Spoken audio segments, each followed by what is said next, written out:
எப்படி இருக்கிறீங்க? வாங்க இன்னைக்கு ஒரு ரவா கேசரி செஞ்சிடலாம். வேற மாதிரியான செய்ய போகிறேன். எப்போதும் ஒரே மாதிரி இல்லாமல் இந்த மாதிரி டிஃப்ரெண்ட்டாக செஞ்சு பாருங்கள். டேஸ்ட்டும் சூப்பராக இருக்கும். அதுக்கு ஒரு 2 ஸ்பூன் நெய் விட்டுக்கலாம்.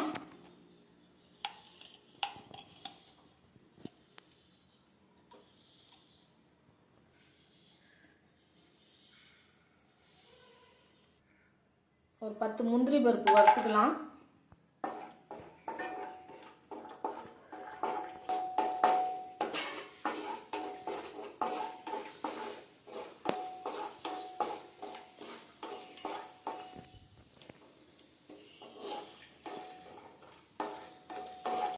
அதே கடாயில் ஒரு டம்ளர் ரவை எடுத்துருக்கேன். அதை இதுக்குள்ளே இந்த நெய்யிலே போட்டு வறுத்துக்கலாம்.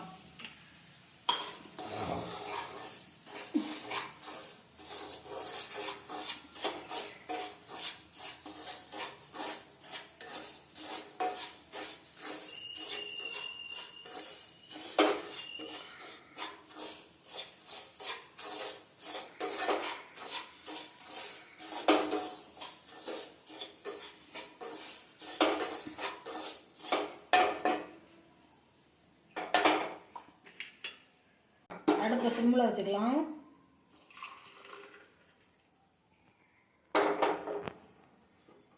இதால் 1 கப்பு பால், காய்ச்சின பால்,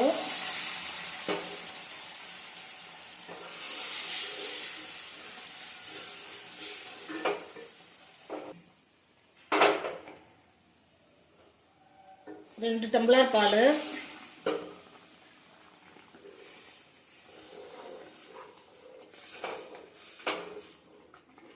இன்னும் ஒரு டம்ளர் ஊற்றிக்கலாம். மொத்தம் 3 டம்ளர் பால் ஊற்றிக்கலாம்.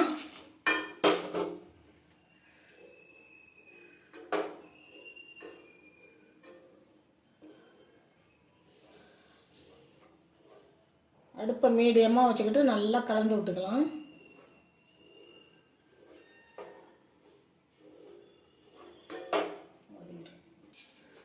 ஒரு 3 ஏலக்காய் தட்டி வச்சுருக்கேன். அதையும் இது கூட போட்டுக்கலாம்.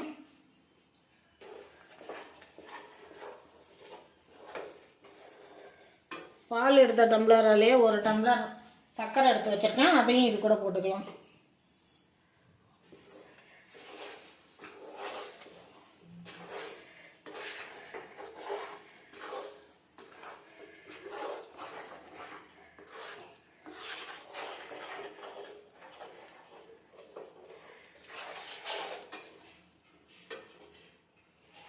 டேஸ்ட்டுக்கு கொஞ்சமாக உப்பு போட்டுக்கலாம்.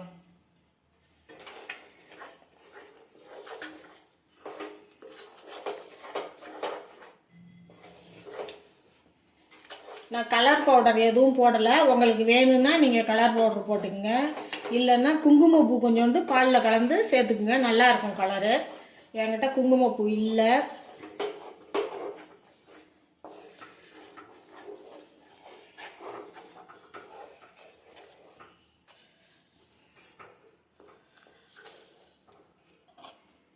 கொஞ்சமாக நெய் போட்டுக்கலாம்.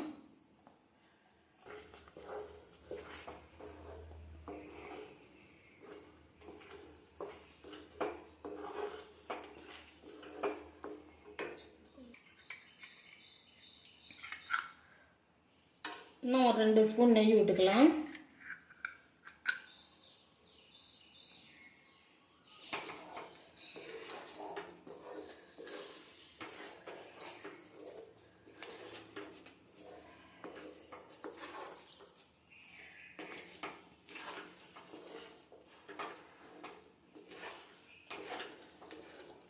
இன்னும் ஒரு ஸ்பூன் நெய் விட்டுக்கலாம்.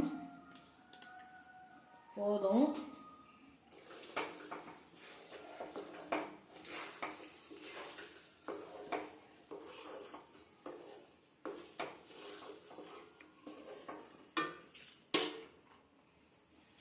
முந்திரி பருப்பு சேர்த்துக்கலாம்.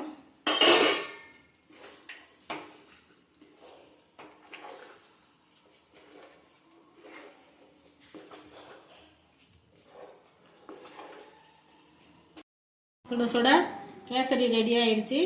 வால் கேசரி ரெடி ஆயிடுச்சு. வாங்க எல்லாரும் சாப்பிட்லாம். இதே மாதிரி நீங்களும் செஞ்சு சாப்பிட்டு பாருங்கள். சாப்பிட்டு பார்த்துட்டு எப்படி இருந்துச்சுன்னு எனக்கு கமெண்டில் சொல்லுங்கள்.